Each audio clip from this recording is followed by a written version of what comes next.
우리 옆에 있는 사람들과 함께 인사할까요? 메리 크리스마스. 네, 우리 하나님을 찬양합니다. 아멘.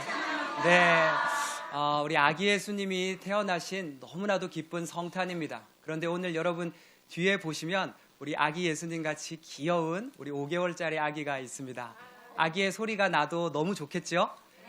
예배 가운데 아기가 울어도 또 아기가 함께 웃어도 이 소리들을 함께 누리면서 우리 함께 우리의 구주이신 예수님을 찬송하는 오늘의 예배가 되기를 소망합니다. 네, 오늘은 말씀이 육신이 되신 이유라는 제목으로 하나님의 말씀을 전하겠습니다. 오래전 인기가 참 많았던 아이돌 가수 중에 한 그룹이 아주 독특한 가사의 노래를 불렀습니다. 노래 제목은 10점 만점에 10점이라는 곡이었습니다. 예, 그 노래의 가사는 이러합니다. 제가 좀 말하기 민망한 부분들은 좀 빼고 편집해서 몇 개만 읽어드리면 이렇습니다. 그녀의 날리는 머릿결 10점 만점에 10점. 그녀는 머리에서 발끝까지 모두 다 10점 만점에 10점. 나를 보고 웃는데 10점, 말하는 목소리가 10점. 뭐 이런 노래였습니다. 청소년들에게는 사실 좋은 가사는 아닙니다. 오래전 청년들과 수련회를 할 때 저녁 프로그램에 상담 심리사 선생님을 강사로 초청해서 청년들과 집단 상담 시간을 가진 적이 있었습니다. 그때 상담 선생님이 이러한 질문을 했습니다. 나라는 존재를, 나라는 사람의 가치를 10점 만점으로 했을 때 나는 나를 몇 점으로 생각합니까? 라는 질문을 했습니다. 그때 당시에 돌아가면서 자신이 몇 점인지를 청년들이 적었습니다. 어떤 청년은 7점이라고 썼고 어떤 청년은 8점이라고 한 청년도 있었고 심지어 어떤 청년은 10점 만점에 나는 20점입니다 라고 말한 자신만만한 청년도 있었습니다. 근데 그 가운데에는 나는 5점이라고, 그리고 어떤 청년은 나는 2점이라고, 또 어떤 청년은 나는 1점도 안 된다고 적은 청년도 있었습니다. 평범했던 그들의 모습 속에 나는 10점 만점에 나는 2점짜리입니다. 아니요, 나는 1점도 채 되지 않습니다 라고 말한 그들의 이야기 앞에 우리 함께 그저 그 공간에서는 웃고 있었지만 그렇게 고백한 그들 안의 이야기를 알기에 마음이 사실 씁쓸했었습니다. 사람은 저마다 하고 싶은 일들이 있습니다. 그런데 그 일을 이루기 위해서는, 아니 그 일을 하기 위해서는 우리가 잘 알듯 100대 1, 50대 1 정말 이루 말할 수 없는 치열한 경쟁을 해야 할 때가 있습니다. 그러다 보니 이 시대의 사람들, 이 시대의 청년들, 심지어 지금 수능을 치고 입시를 준비하는 청소년들에게까지 이 세상은 치열한 경쟁 속에 이룬 자와 이루지 못한 자, 합격한 자와 합격하지 못한 자, 그리고 가진 자와 가지지 못한 자, 이렇게 나뉘어져서 살아가는 사람들이 나타날 수밖에 없는 사회가 되었습니다. 나도 그거 너무 가지고 싶은데, 나도 너무너무 그거 이루고 싶은데, 그리고 그것을 가지기 위해, 이루기 위해 그것만 바라보고 이토록 가슴 터지하며 이렇게 열심히 노력하며 살아왔는데 나는 갖지 못하고 그것을 다른 이가 가지게 되었을 때 그때 사람의 마음은 때론 참 아프기도 하더라는 겁니다. 어느샌가 인간이라는 존재는 자신도 예측하지 못한 사이에 내가 간절히 바라던 그것을 이룬 그들을 바라보며 어느샌가 깊은 곳에 무엇인가 좋지 않은 마음이 올라오더라는 겁니다. 그 감정을 두 글자로 우리는 질투라고 부르기도 합니다. 그래서 이철환이라는 작가는 이에 대해서 이렇게 말했습니다. 질투는 배가 아픈 것이 아니라 마음이 아픈 것입니다. 질투는 배가 아픈 것이 아니라 마음이 아픈 것입니다. 그렇습니다. 질투는 배가 아픈 것이 아니라 마음이 아픈 것이구나. 저는 이걸 보면서 청년들이 떠올랐습니다. 오늘 이 시간에도 청년들이 함께 했거든요. 이틀 전에 용산 맹학교가 시험 기간이어서 신교동 맹학교를 찾아가서 이제 기숙사에 있는 청소년들과 찬양을 부르고 말씀을 나누며 이틀 전에 예배를 드렸습니다. 예배에 참석한 맹학교 친구들 가운데 고3 친구 아이들이 많이 있었는데요. 오늘도 고3 친구들이 왔네요. 그 가운데에는 원하는 곳에 합격한 친구들도 있었지만 또 그렇지 못한 친구도 있었음을 저는 알고 있었습니다. 그러면서 지금의 설교와 연결되어 이렇게 마음이 연결되기 시작했습니다. 이렇게 오랜 시간 같은 맹학교, 같은 기숙사를 나오고 오랜 시간을 함께하며 나와 어느새 대학생이 되고 그리고 청년이 되어 아직도 젊은 이 세상의 청소년, 청년이라는 이름으로 그렇게 살아가지만 누군가는 똑같이 맹학교에서 같이 기숙사 생활하고 똑같이 같이 맹학교 기독 학생회 예배드리고 똑같이 학교 수업 다 들으며 그 오랜 시간을 함께 했는데 어느 정도 시간이 지난 누군가는 이룬 자로 느껴지고 누군가는 그러지 못한 자로서의 경험을 수없이 서로가 하더라는 겁니다. 그러면서 이런 생각을 문득 해봤습니다. 한참의 시간이 지나 그동안 저희 이제 맹학교 청소년부 나왔던 학생들이 얼마나 많습니까? 제가 이들을 초대해서 동창회를 했다고 상상해봤습니다. 일종의 학생부 동창회인 겁니다. 오랜만에 만나서 학생부에서 혹은 맹학교 예배에서 맛있게 먹었던 닭강정도 애들끼리 같이 먹고 사이다도 먹고 그러면서 이런저런 옛날 얘기도 하고 그렇게 하겠죠. 그런데 깜짝 놀랄 일이 생깁니다. 옛날에는 초등학교, 중학교 다닐 때는 진짜 나보다도 영 아니었던 늘 내 밑이었던 그 친구가 오랜만에 이렇게 만났더니 이놈이 이번에 대기업에 입사해서 엄청난 연봉을 받고 일하게 되었답니다.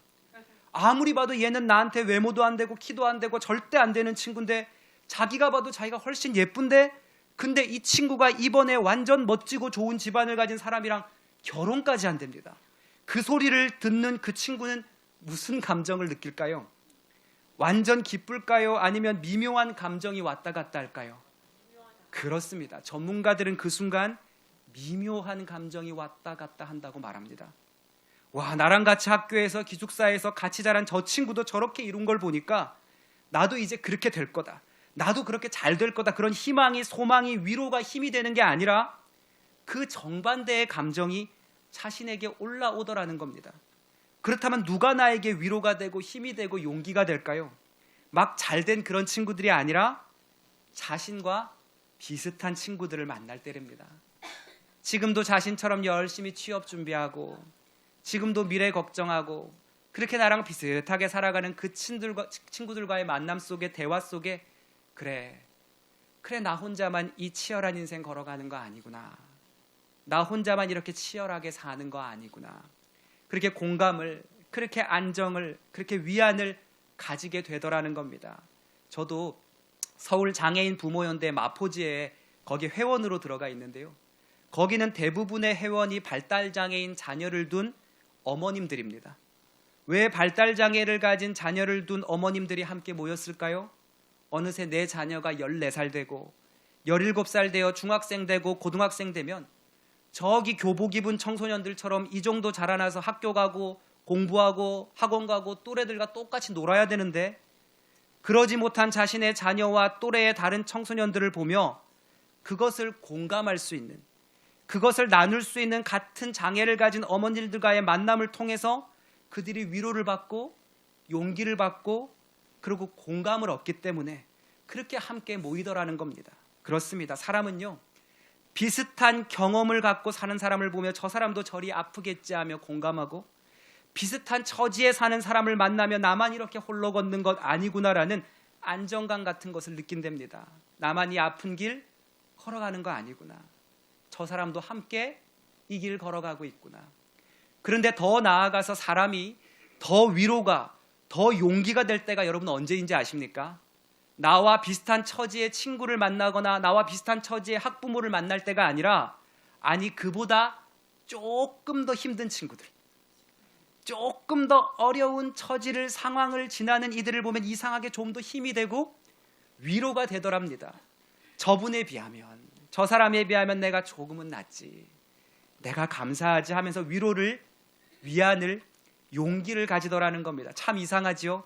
그래서 이 기쁨의 성탄절, 우리를 사랑해도 너무 사랑하시는 우리 하나님께서 이 힘든 세상, 이 치열하고 아픈 세상을 견뎌나가는 청년들, 지금도 몸의 질고와 마음의 기도를 가진 성도님들에게 나를 보고 위로받으라고, 소망을 가지라고 저 높은 곳에만 계시지 않고 저 하늘에서 팔짱 끼고 아래를 내다보신 게 아니라 친히 이 아래로, 우리가 사는 이 세상으로, 이 땅으로, 이 바닥의 인생으로 내려오셨나 봅니다.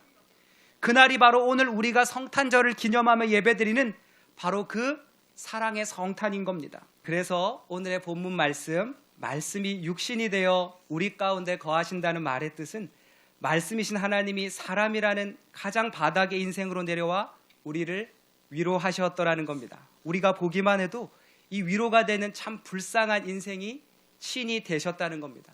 여러분, 이사야 53장 2절과 3절은 이 예수님의 모습을 이렇게 말합니다. 하나님의 말씀인데요, 제가 쉬운 성경으로 읽어드리겠습니다. 한번 경청해 보세요. 그는 여호와 앞에서 부드러운 새싹처럼 메마른 땅에서 자라는 나무 줄기처럼 자라났다. 그에게는 아름다움도 없었고 우리의 눈길을 끌만한 위엄도 없었다. 그는 사람들에게 미움과 멸시를 받았으며 아픔과 고통을 많이 겪었다. 사람들은 그를 바라보려 하지도 않았다. 그는 미움을 받았고 우리 가운데 아무도 그를 귀하게 여기지 않았다. 여러분, 그는 미움을 받았고 우리 가운데 아무도 그를 귀하게 여기지 않았답니다. 우리가 믿는 신이신 주님이 이런 모습으로 내려오셨답니다. 누구를 위해서요? 우리를 위해서 말입니다. 가장 높은 곳에서 이렇게 가장 아픈 곳으로 내려오셨답니다. 우리를 위로하시려고. 그 마음을 아는, 그 감정을 친히 겪어본 신이 되어주신 겁니다. 그래서 인류의 모든 아픈 사람도 예수님만 생각하면 위로라는 것이 되었었나 봅니다. 저 예수님이라는 신은 안다. 저분은 내 마음을 안다. 온몸으로 그것을 담당하시고 겪으신 예수라는 신처럼 위로가 되는 분은 없는 것입니다. 이 위로의 하나님이 바로 성탄의 예배를 드리는 오늘 우리를 위해 친히 이 땅에 오신 말씀이 육신이 되신 우리 구주 예수님이신 줄로 믿습니다. 오늘 본문을 함께 보겠습니다. 먼저 요한복음 1장 1절입니다. 같이 읽겠습니다. 시작. 태초에 말씀이 계시니라. 이 말씀이 하나님과 함께 계셨으니 이 말씀은 곧 하나님이시니라. 아멘. 여러분, 태초에 말씀이 계셨는데 이 말씀이 곧 하나님이시니라. 이 말씀이 하나님이시랍니다. 그러니까 우리가 보는, 우리가 읽는 이 말씀이 하나님이시랍니다. 바꿔 말하면 말씀이 곧 하나님이시듯 하나님이 곧 말씀도 되시겠군요. 그리고 나서 14절에 또 다른 놀라운 말씀을 하십니다. 우리 같이 읽어보겠습니다. 요한복음 1장 14절 시작. 말씀이 육신이 되어 우리가 그의 영광을 보니 아버지의 독생자의 영광이요 은혜와 진리가 충만하더라. 아멘. 말씀이 육신이 되어, 말씀이신 하나님이 육신이 되었다고 본문은 말합니다. 말씀이신 하나님이 육신이 되었다. 말씀이신 하나님이 참으로 가난한 목수의 아들이 되었다. 말씀이신 하나님이 참으로 처량한 편모 가정의 아들이 되었다. 말씀이신 하나님이 참으로 더럽고 치욕적인 온갖 욕설을 들었다. 말씀이신 하나님이 얻어터지고 짓밟히고 갈고리 채찍에 살점이 뜯겨나갔고 죄수가 되었다. 말씀이신 하나님이 십자가에 온몸이 벌거숭이 된 채로 양손이 처박힌 채로 죽었다. 말씀이 육신이 되었다는 것은 바로 말씀이신 하나님이 이만큼 처량한 자리로, 보기만 해도 눈물이 나는 위로가 되는 자리로 내려오셨다는 것을 말합니다. 여러분, 옷이 신분이 낮은 사람은 신분이 높은 이에게 먼저 다가갈 수가 없습니다. 깜깜한 빌딩 지하에서 일하는 일용직 노동자는 저 꼭대기층에 있는 회장에게 다가갈 수가 없습니다. 초라한 인생을 살아가는 말단 사원은 삐까뻔쩍한 수행원을 끼고 있는 대표에게 먼저 다가갈 수가 없습니다. 초라한 사람은 초라하지 않은 사람에게 먼저 다가갈 수가 없습니다. 죄인은, 더러운 사람은 먼저 다가갈 수가 없습니다. 내 자신이 너무 초라하고 너무 비참해서 그래서 더 다가갈 수가 없습니다. 그것이 어쩜 이 불공평한 세상의 법칙인지 모르겠습니다. 그러나 먼저 다가오신 분이 계시답니다. 그러나 우리에게 먼저 다가오신 분이 있으시답니다. 그분이 바로 예수 그리스도이신 줄로 믿습니다. 말씀이 육신이 되어 우리 가운데 거하심에, 저 위에 계신 분이, 저 높이 계신 분이 이 처량한 육신이 되어 우리 가운데 오셨답니다.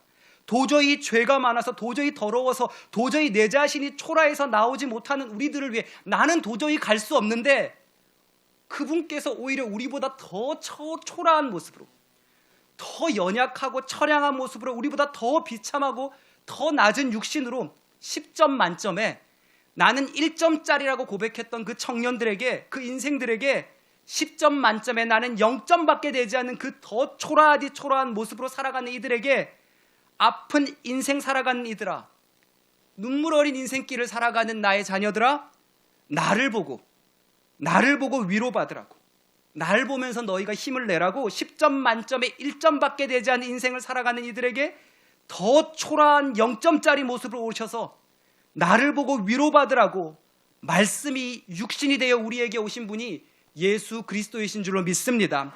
그래서 오늘의 본문이 이러한 예수님의 모습을 이렇게 표현합니다. 말씀이 육신이 되어 우리 가운데 거하심에 우리가 그의 영광을 보니 아버지의 독생자의 영광이요 은혜와 진리가 충만하더라. 그렇게 우리는 이 예수 그리스도의 사랑 앞에 이것이 당신의 은혜입니다, 당신만이 진리이십니다라고 고백할 수밖에 없는 겁니다. 은혜와 진리가 충만하더라.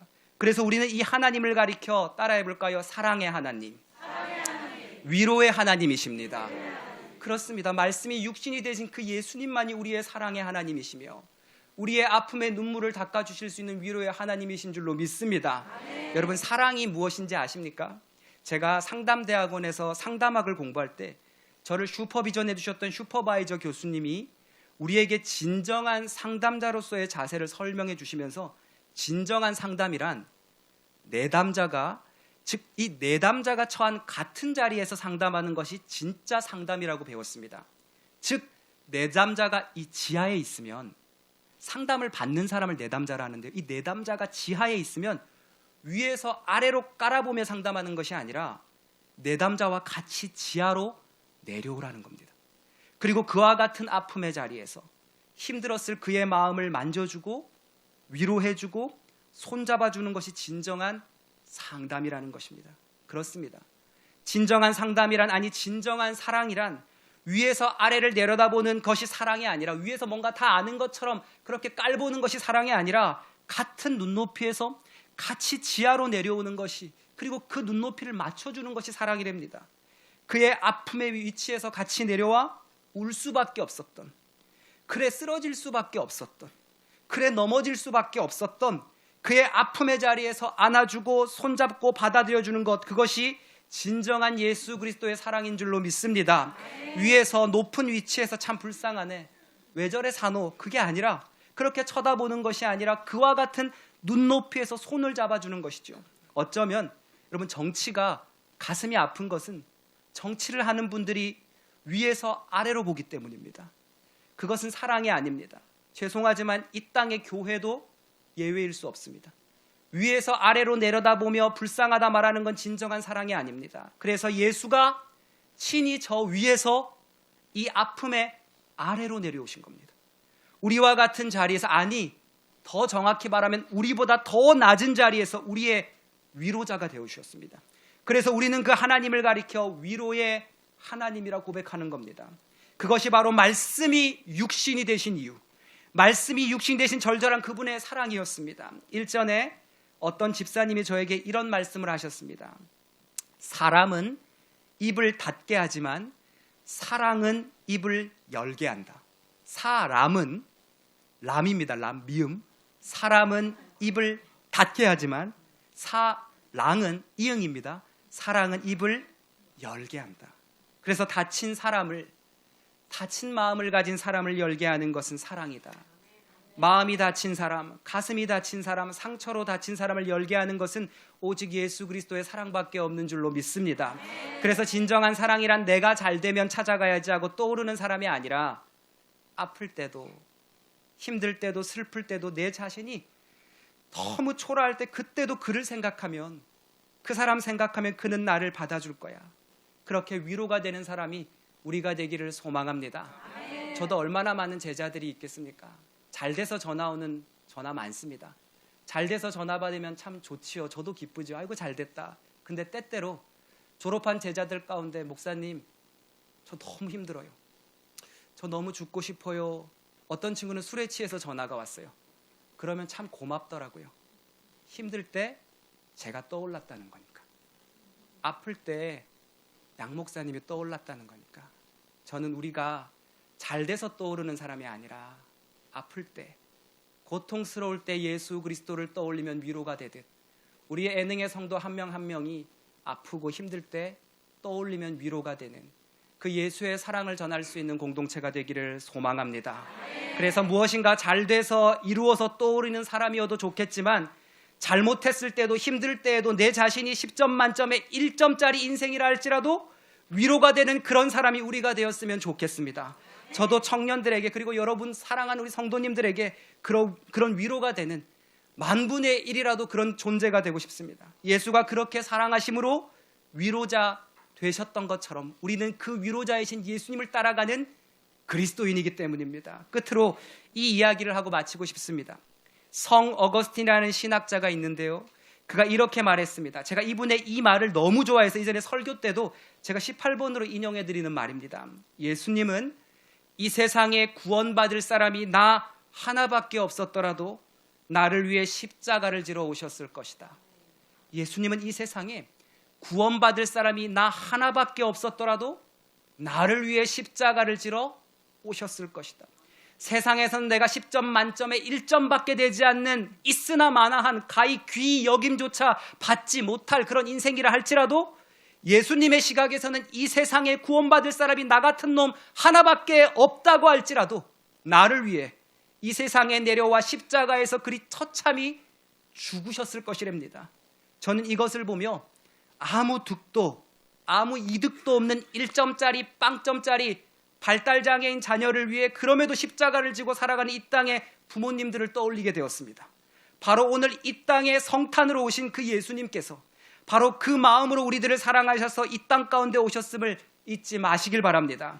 그렇기에 아파도 지쳐도 억울해도 예수님께 교회에 나오십시오. 잘못해도 교회에 나오고 아파도 교회에 나오고 힘들면 힘들기에 더더더 교회에 나오십시오. 그것이 성탄으로 오신 예수 그리스도의 은혜를 갚는 길인 줄로 믿습니다. 저는 여러분이 염색하고 귀걸이하고 레게머리하고 담배 피더라도 머리 깎고 스님 되는 것보다 교회에 나오는 게 훨씬 좋습니다. 여러분의 그 모든 것을 안아주실 예수님의 품 안에서 말씀이 육신이 되신 그 절절한 하나님의 사랑 안에서 여러분의 아픔이 다 회복되어지고 승리되어지는 성탄이 되기를 소망합니다. 사랑하는 애능의 성도 여러분, 말씀이 육신이 되신 이유, 이 예수님의 가슴 절절한 그 사랑 하나면 우리는 모든 것을 이겨낼 수 있을 것입니다. 그래서 요한일서 5장 4절에서 5절은 이렇게 말합니다. 무릇 하나님께로부터 난 자마다 세상을 이기느니라. 세상을 이기는 승리는 이것이니 우리의 믿음이니라. 예수께서 하나님의 아들이심을 믿는 자가 아니면 세상을 이기는 자가 누구이겠느냐. 아멘. 기도하겠습니다. 하나님 아버지 감사합니다. 말씀이신 하나님이 신이신 주님이 나보다 더 초라한 그 더 낮은 육신이 되어 내 삶의 위로자가 되어 주셨습니다. 고맙습니다. 하나님, 당신의 그 절절한 사랑을 우리 애능의 성도님들 모두가 가슴 깊이 깨닫는 성탄이 되게 하여 주시옵소서. 예수님의 이름으로 간절히 기도드립니다. 아멘.